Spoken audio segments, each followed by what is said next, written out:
I know you've addressed this on your show Untitled Unfiltered. You think Andrew Berry's a top 5 GM in the NFL?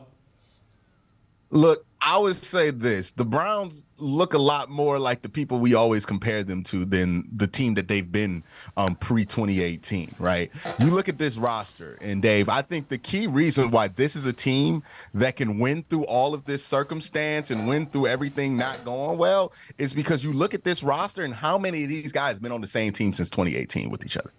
Right? Like that isn't what we used to have. If you covered this team, watched this team before 2018, it was always like, oh, these guys have been playing with each other 2-3 years max, right? Now you have guys who've been on the team for 5, 6, 7 years who know, okay, when this is going wrong, I need to do this. When this goes bad, I need to do this, step up here and here. And you just have a bunch of guys on this team that can step up. Amari Cooper steps up big against San Francisco. Elijah Moore stepped up massive in this fourth quarter. Even PJ Walker stepped up, made a great throw on 3rd and 9. This is a team that when their back's against the wall, they find a way to respond. And that's something that you have to give Andrew Berry a ton of credit for, as well as Kevin Stefanski. And if you look at what he's been able to do these last 2 drafts, you get Martin Emerson, who if I told you got Martin Emerson or Jordan Davis, you'd be much happier with Martin Emerson in the first round. So that's a first round quality player you got in the 3rd round. And if I told you, Dave, hey, you got to have Jahmyr Gibbs or DeJuan Jones, who would you rather have?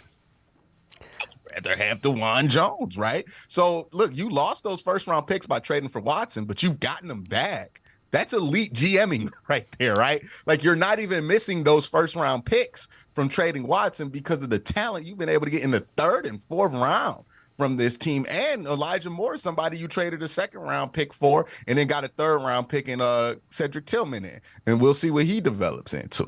But there is a lot of things to believe. The Amari Cooper trade as well. That was an Andrew Berry move. There's a lot of things to believe that this is a really good GM. He knows how to maneuver things. And whether this thing goes right or wrong with Watson, I think they're still in a good position to be a good team no matter what happens. And that's just great structuring from this GM.